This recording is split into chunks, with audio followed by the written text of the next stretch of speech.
आज मैं बनाऊंगी कन्या पूजन के लिए थाली। नवरात्रि में अष्टमी और नवमी के दिन कन्या पूजन करते हैं, तो हमारे यहाँ पर सूजी का हलवा, काले चने की सब्जी, रायता और पूड़ी बनाई जाती है, जिसकी रेसिपी मैं आपके साथ शेयर करूंगी। अगर आपको मेरी वीडियो पसंद आती हो तो मेरी वीडियो को लाइक, शेयर और मेरे चैनल को सब्सक्राइब ज़रूर करिएगा। तो चलिए ये रेसिपी बनाना शुरू करते हैं। यहाँ पर मैंने लिए हैं काले चने। इन्हें मैंने रात में भिगोने के लिए डाल दिया था। अभी इसे मैंने एक बार और धो लिया है और इसे कुकर में ऐड कर देंगे। साथ ही में 1 से 1.5 गिलास पानी ऐड कर देंगे, आधा छोटी चम्मच हल्दी ऐड कर देंगे और थोड़ा सा नमक ऐड कर देंगे और इसका ढक्कन लगा के इसे गैस पर रख देते हैं और हाई गैस फ्लेम पर इसमें 4 सीटी आने देंगे। तो कुकर में 4 सीटी आ चुकी थी और इसका प्रेशर भी अपने आप निकल गया है और जो चने हमारे अच्छे से बॉईल हो गए हैं, एकदम सॉफ्ट हो गए हैं। तो ये चनों को हम कुकर में ही डला रहने देंगे और इसे रख देते हैं साइड में। अब हम एक मसाला रेडी करेंगे। तो आधा छोटी चम्मच हल्दी, 1 चम्मच धनिया पाउडर, आधा चम्मच कश्मीरी लाल मिर्ची पाउडर, 1 चम्मच अमचूर पाउडर लिया है और इसमें थोड़ा सा पानी डाल के इसका घोल बना के तैयार कर लेंगे और इसे साइड में रख देंगे ताकि अच्छे से फूल जाए। अब एक कढ़ाई में हम 2 टेबल स्पून के करीब घी ऐड करेंगे और इसमें ऐड कर देंगे जीरा। जीरा हमारा अच्छे से चटक जाएगा तब हम इसमें कटा हुआ अदरक ऐड कर देंगे। 2 हरी मिर्ची को बारीक काट के ऐड कर देंगे और इनको हल्का सा हमें सौटे कर लेना है। अब हम इसमें ऐड कर देंगे तैयार किया हुआ मसाला। मसाला यहाँ पर अच्छे से फूल गया है, गाढ़ा हो गया है। कटोरी में मसाला लगा हुआ था तो मैंने पानी से धो करके इसी में ऐड कर दिया है और इसे अभी हमें अच्छे से पका लेना है मीडियम गैस फ्लेम पर, जब तक कि इसमें से ऑयल सेपरेट नहीं हो जाता। तो आप देख सकते हैं मसाला हमारा अच्छे से भुन गया है, इसने ऑयल भी रिलीज कर दिया है। अब हम इसमें ऐड कर देंगे बॉईल किए हुए चने और इसी के साथ में थोड़ा सा हींग ऐड कर देंगे। यहाँ पर मैंने गरी ली है, आप चाहें तो फ्रेश नारियल भी ले सकते हैं और इसको हम कद्दूकस करके इसमें डाल देंगे। इससे जो चने का टेस्ट है बहुत ही ज़्यादा अच्छा आता है, तो ज़रूर से ट्राई करिएगा। साथ ही में थोड़ा सा हल्दी डाल देंगे और स्वाद अनुसार नमक डाल देंगे। अब जो सबसे इम्पॉर्टेंट चीज़ है चनों का टेस्ट बढ़ाने के लिए, वो है चने का पानी। ज़रूर से डालिएगा, इससे टेस्ट बहुत ही ज़्यादा अच्छा आता है। और इन सभी चीज़ों को हम मिक्स कर देंगे।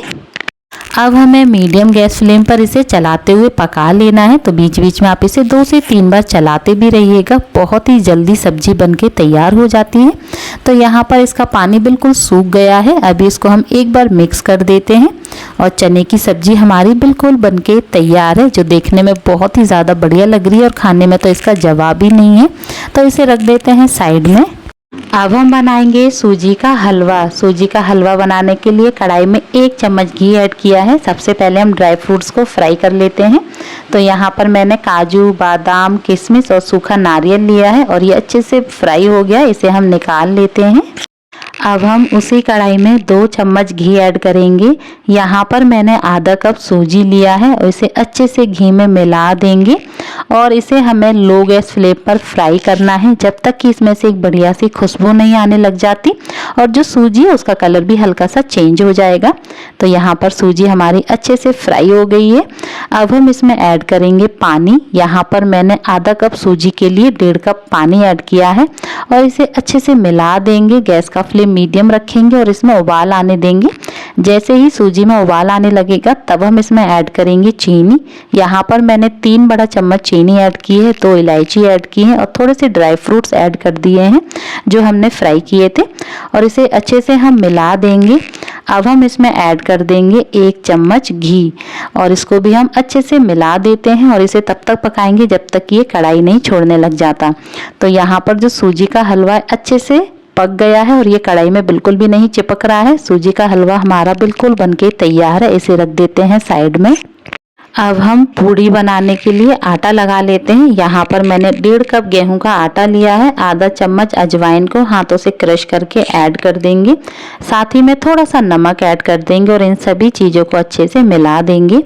अब हम थोड़ा थोड़ा करके पानी ऐड करेंगे और इसका एक सख्त डो लगा के तैयार कर लेंगे। पूड़ी का जो आटा है, जैसा हम रोटी के लिए लगाते हैं उससे थोड़ा सा टाइट लगाया जाता है। तो यहाँ पर इसे अच्छे से मसल के आपको लगा लेना है। टाइट आटा लगाएंगे तो इसमें सूखा आटा लगाने की हमें ज़रूरत नहीं पड़ती है। तो यहाँ पर आटा हमारा बिल्कुल बनके तैयार है, इसे रख देते हैं। यहाँ पर मैंने एक सिंपल सा रायता बनाया है। दही में बूंदी ऐड की है, चीनी, जीरा पाउडर और थोड़ा सा व्रत वाला नमक ऐड कर देंगे और अच्छे से मिला देंगे और ये रायता हमारा बनके तैयार हो जाएगा। यहाँ पर जो आटा है उसे रखे हुए भी 10 मिनट हो चुका था, अच्छे से सेट हो गया था। इसमें से मैंने छोटी छोटी लोइयाँ बना ली हैं पूरी साइज की। अभी इसमें हमें सूखा आटा लगाने की बिल्कुल भी ज़रूरत नहीं पड़ेगी क्योंकि आटा हमने सख्त लगाया था, इसीलिए अगर चिपक रहा है थोड़ा सा भी तो आप थोड़ा सा ऑयल लगा सकते हैं। तो यहाँ पर मैंने पूड़ियाँ बेल ली हैं। अब चलते हैं पूड़ियों को सेकने के लिए। यहाँ पर मैंने तेल को पहले ही रख दिया था गर्म होने के लिए। तेल हमारा अच्छा खासा गर्म हो गया है। गैस का फ्लेम मीडियम रखेंगे और बस पूड़ियाँ जैसे हम नॉर्मल बनाते हैं वैसे ही हमें सेक लेनी है। एकदम फूली फूली पूड़ियाँ बनके तैयार होती हैं। तो यहाँ पर आप देख सकते हैं कितने अच्छे से फूल गई है और इसका कलर भी क्या बढ़िया आया है। इसी तरीके से हम जो बाकी की पूड़ियाँ हैं उन्हें भी सेक लेते हैं। तो एक बार आप अजवाइन डाल के पूड़ी ज़रूर बनाइएगा, इससे बहुत ही अच्छी खुशबू भी आती है और अजवाइन हेल्दी भी होती है। तो यहाँ पर हमारी दूसरी पूड़ी भी बनके तैयार है। सेम तरीके से यहाँ पर मैंने सारी पूड़ियों को सेक लिया है। तो यहाँ पर हमारी पूरी तैयारी हो चुकी है। अब चलते हैं थाली लगाने के लिए। अब हम एक कटोरी में निकाल लेते हैं सूजी का हलवा, साथ ही में लिया है रायता, काले चने की सब्जी, गर्मा गर्म पूड़ियाँ भी हमारी बिल्कुल बनके तैयार हैं। यहाँ पर कन्या पूजन की थाली हमारी बनके तैयार हो गई है। आप कन्या पूजन के लिए हलवा बनाते हैं या फिर खीर, मुझे कमेंट बॉक्स में ज़रूर बताइएगा। और कैसी लगी आपको मेरी आज की ये रेसिपी, ये भी मुझे ज़रूर से बताइएगा।